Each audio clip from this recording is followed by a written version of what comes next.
Such a relief that from now on I don't have to do that. Sort of like when they served us a good meal the day before visiting day at camp. So anyway, we have a very impressive list of speakers, but before we get to that, I wrote something called The History of Bob. So I'm going to read that now. With The Wizard of Oz and Gone with the Wind, 1939 was a great year for a movie release. But it was also a great year for births, as it brought us Bob Reese. Growing up on Crown Street, then Flatbush in the Brooklyn of yore, with parents Irma and Ted, and, as Bob calls her, little sister Lenore, kid sister Lenore. A great childhood in Brooklyn, you really had it all. Every day after school, a knish and stoop ball. Every night at your house, all your neighbors you would see, because you were the only one on the block that had a TV. True. You loved going to Ebbets Field over the years, but even when you didn't, from your house, you could hear the cheers. True. Check.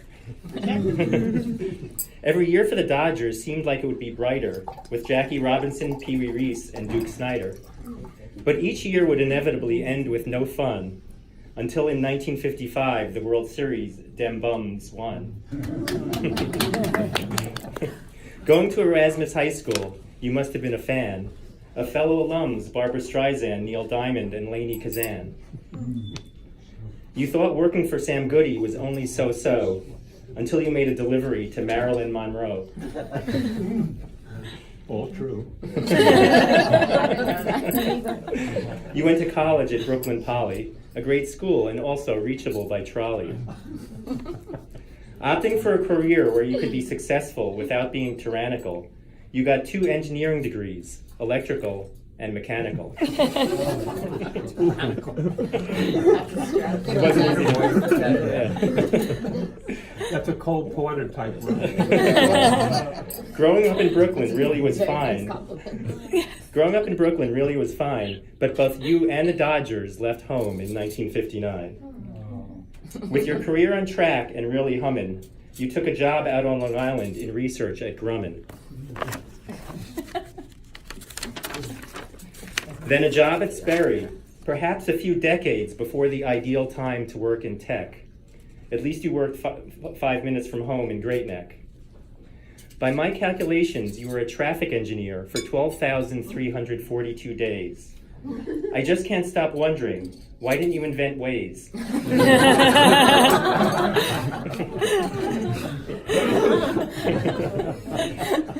Working so close to home, never coming home late, you were home by 6 every night, which for Tony and me was great. After a quick nap and an early dinner, you would put us through the paces, playing games outside like tag and running bases. Our house was located in a somewhat nice setting, with a narrow but very long backyard, terrific for sledding. Those were great times for us, although I remember once you turned red, after you played basketball with Tony on your shoulders and dropped her on her head. We once rented a boat. Soon where we were, we couldn't tell. We thought we were in Great Neck, but we were actually in New Rochelle. You lured me into becoming a fan of the Rangers, Knicks, Jets, and Mets, teams consistently deserving of unspeakable epithets. Since the glory days of the early 70s, they've mostly played like poo. Out of a combined 180 seasons in 45 years since then, the number of championships, 2. You were involved in his temple, and when duty called, you became president, and we had to get a second phone line installed. For helping the temple, you were not averse, but it really turned out to be a lot of service. For your midlife crisis, you didn't get a sports car or learn a new craft. You joined a group which would float down far-off rivers in a raft. In your 40s, you got into running and did races aplenty. You even did the New York Marathon in under 3:20. That's pretty good. Yeah. Absolutely impressive. Yes, a long song.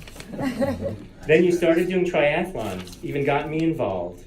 It's very hard to win your age group, but you just kept doing them till after you turned 65. Problem solved. Your involvement in games is much more than a dabble. You competed seriously in bridge and played the national champion of Scrabble. All true. You keep a lot close to the vest, so I remember I laughed when I found out your first cousin was the CEO of Kraft. With a lifelong thirst for knowledge, you are perfect for Quest, where you can take the class, but you don't have to take a test. You've taught many classes there, even wrote a play about Jefferson, which was really a feat. It wasn't quite Hamilton, but it was much easier to get a seat. Terrific. Meeting someone in Nassau just wasn't your scene, so you went out east and met a Stony Brook dean. Meeting Deborah was the best thing to happen to you. So much fun, intelligent, and beautiful too. From the moment you met Deborah, she made your heart melt, and also convinced you to ditch the bob belt.